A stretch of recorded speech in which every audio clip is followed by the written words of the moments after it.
For a show called Lord of the Flies, there weren't as many flies as I was expecting. Hello, and welcome to my review of the Netflix limited series Lord of the Flies. Written by co-writer for Adolescence Jack Thorne for TV and based off the book by William Golding. The story follows a group of schoolboys on an island with no adults, no help, and no goal other than to survive. You've likely read the book back in middle or high school.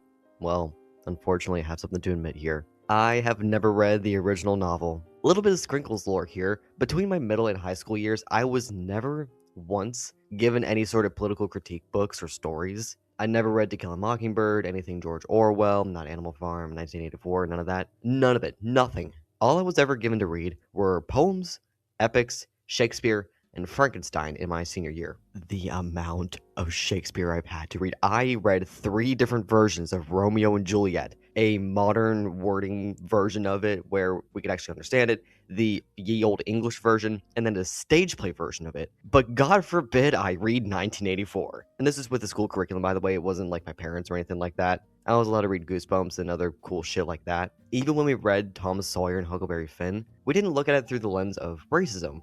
We looked at it as an exercise to infer nothing about the very basis of the story about racism or anything like that. Even with Frankenstein, the questions were very, very surface level and never any deeper ideas, meaning, or what Mary Shelley intended to communicate. So I grew up with zero knowledge about this story and also a lot of other political stuff that I just had zero idea about. I did not know about the Korean War until I watched Rambo First Blood. I was never taught about the Korean War in school.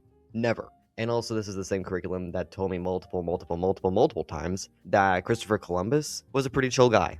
So that's, yeah, not great. And thus, I went into this completely blind. I did not know the first thing about the story, none of it. All I knew is that it was by one of the creators of Adolescence, which I cannot praise enough. I'm pretty sure I had it at number 5 in my ranking last year. It is a genuine masterpiece. Please watch Adolescence if you have not seen it. It's a total of maybe 4 hours. So fucking good. Anyway, back to Lord of the Flies. Elements that made Adolescence an absolutely spectacular series are on full display here. There are 4 episodes, each one following one of the main characters. Each POV shows the psychology and the reasons why they behave in the way that they do. As we progress through the episodes, everything just devolves into madness. This is what the show really excels at. I love these kinds of stories deeply. From movies like Jacob's Ladder, which is my favorite horror movie of all time, American Psycho, Fight Club, what have you, to manga like Bokutachi ga Yarimashita and Homunculus, there is something so gripping about these stories and I just eat it up every single time.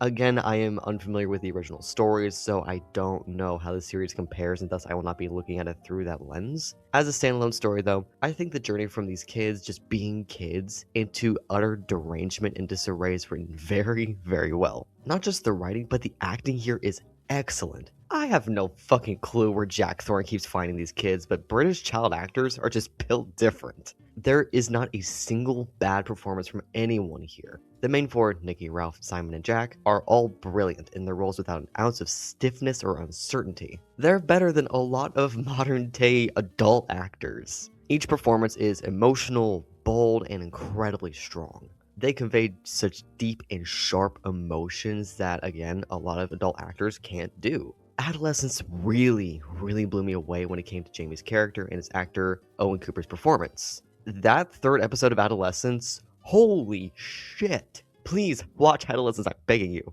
That element transfers over here perfectly. It's very difficult for me to pick my favorite performance amidst the main 4, but if I really had to pick, it's really tough, but maybe Nikki, I suppose, purely for his time in episode 4. Oh my god, I almost started crying. Not to discredit the other 4 actors or anyone else, everyone here is just spectacular. Even the really young kids, they do a really good job. But something about his character, brought to life by David McKenna, is both sweet and just so heartbreaking. Give these kids some awards, damn it. Another element about this that I enjoyed, though it seems to be kind of divisive, is the music choice. One of the quote-unquote factions is a group of choir boys, and I don't know if it was their actors that sang some, if not all, the songs, but whoever did the choir music for this series, phenomenal. It's droning, it's eerie, it's purely unsettling. It gives this sense of losing humanity through this isolation where no other humans exist but these boys. And even when we see humans off in the distance on boats,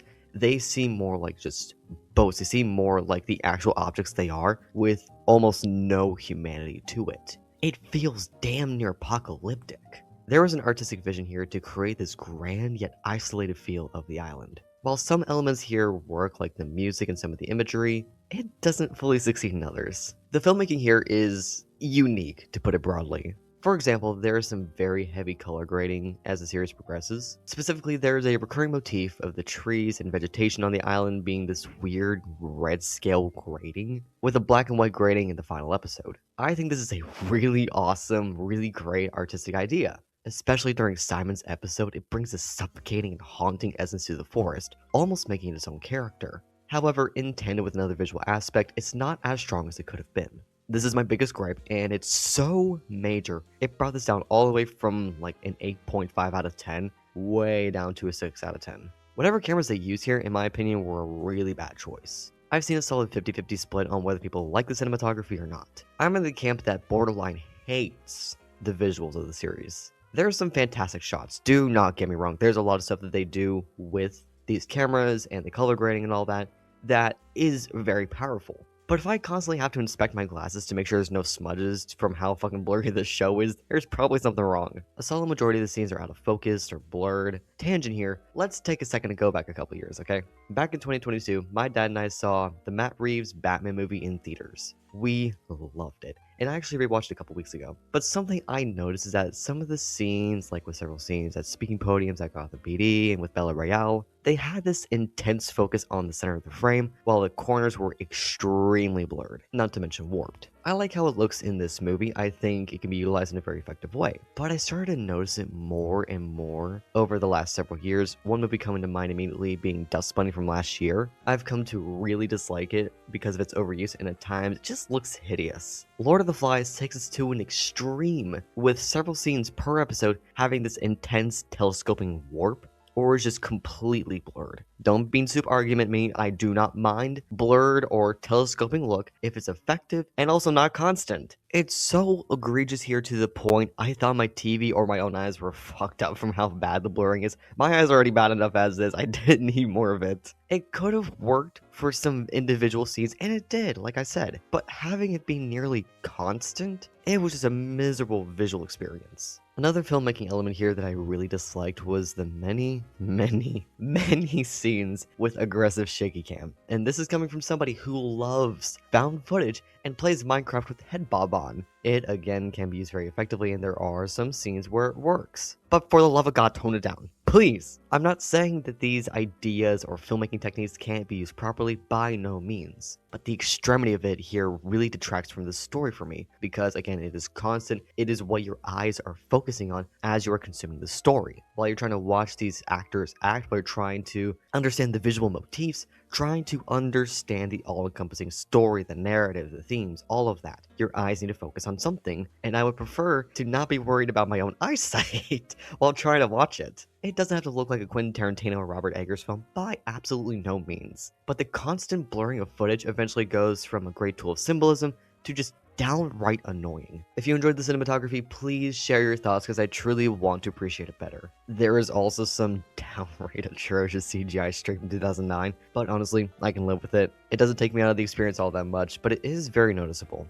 Overall, I think it is a very well done story in terms of character writing, acting, and story building. That is easily the strongest element of this limited series. Through the rough visuals, there are truly spectacular moments with symbolic visual scenes in tandem with incredible story. From the perspective of somebody who's never read the original book, this is a great standalone story bogged down by a visual artistic vision that just didn't quite work out well for me. I highly recommend the show. It's a great standalone story about a descent into madness and savagery that can be thematically analyzed in and out that I just simply don't have the time for. If you've read the book and seen the show, let me know if it's an accurate portrayal of the novel because I'm very curious to know. And I think that'll do it for me. Thank you so much for watching here to the end. I've got a review on Obsession coming up. I am extremely excited for this movie. I have been seeing it hyped up over and over and over again. And a little while ago, I rewatched Curry Barker's Milk and Cereal, which at first I wasn't a big fan of when I watched it a couple years back. Actually, it's like 1 year back. I'm stupid. But I rewatched it and it's actually really good. I do enjoy it, but I'll talk more about that in the video with Obsession. And like I keep saying over and over again, there's a bunch of other movies that I'm really excited to see this month. But in the meantime, stay safe, take care, and I'll be seeing y'all soon.